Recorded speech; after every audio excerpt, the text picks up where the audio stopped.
Chapter 6. Dinner and Deeds. The group deciding to go to the inn for rest after their encounter with the vampire spawn.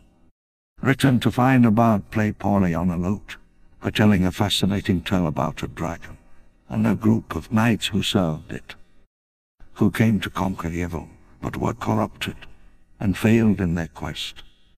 Pazuzu, seizing on the opportunity to upstage the bard.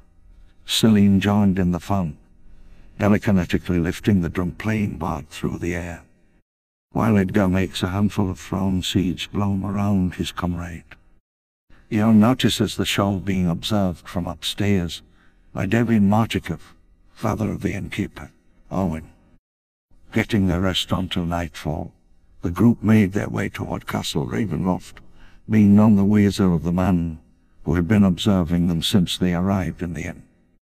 Rahedin, one of Strahd's servants, beckons them and the man following them, a scout named Lockhart, to get into the carriage, and he would deliver them to the castle to change into proper attire and join dinner. In the carriage they discovered that Lockhart had been following them since the inn and was a scout sent by Joris to see what was going on in Barovia, and why the other two parties he had sent had not returned, and why they had been gone for months, which at most had seemed only a week to them.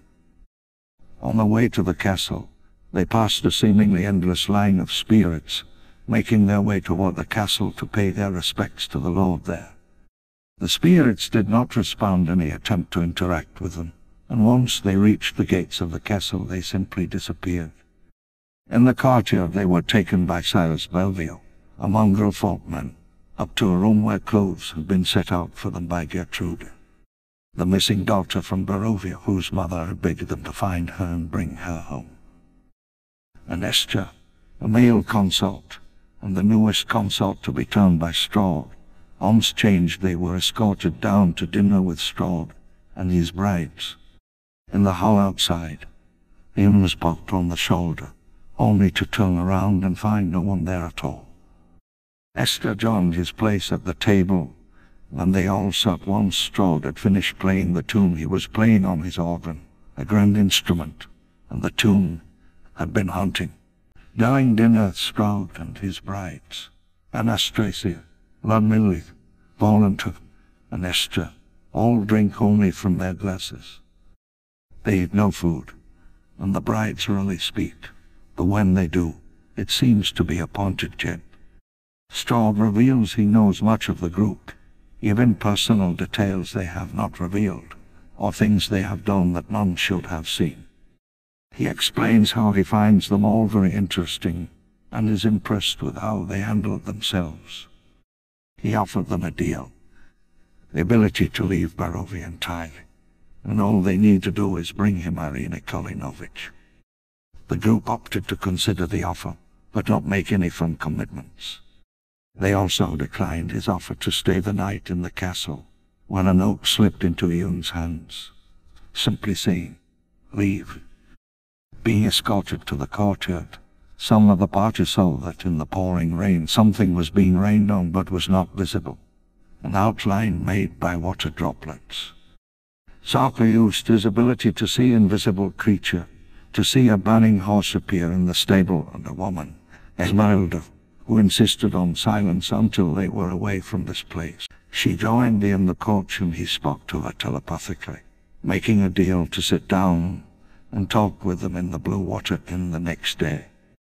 Seemingly on a lark, the group opted to go visit Morganth and her daughters at the windmill, which they held the deed for.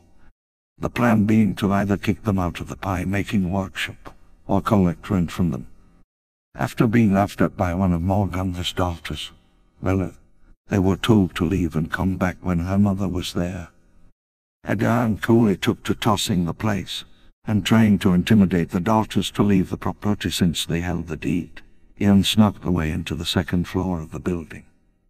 Some of the party walking outside, Lockhart made his way to the awning on the second floor, to see Ian coming down from the third floor with 3 children in tow. He immediately opened the window and helped them get down from the awning. The group opted to take the kids to the safety of Valaki and deal with the windmill owners later. Arriving at the inn, and finding the old man still watching them, Owen understood what they had done, and provided some food for the children. The children were asked briefly how they ended up in the windmill, and what were they there for. Mommy and Daddy sold us for pies. We had no money, and it was the only way they could eat. Horrified, the group took the children upstairs to their quarters, and let them sleep. Those who had eaten pie that day, unfortunately, collapsed into a deep sleep, and for the first time in a long time, Edgar became sleepy, collapsing into a deep sleep, waking up only a few moments later, and finding all three kids gone, incensed at the children possibly being harmed. He roused the others, and tossed the party's pie stash out the window. He realized they are the cause of these children being taken from them, the deep sleep helping ensure no one awoke during the kidnapping. They choose to get us Mark, and plead with him to join them at the windmill, to kick the ladies out, and release the children, as Mark, however, gives them another major blow. Slavery is legal in Barovia, and situations like this are not uncommon. With no access to the outside world, people get desperate to simply eat, as profitable work is hard to come by in a closed ecosystem. Undeterred, the group decided that the women, bakers, slavers, would be dealt with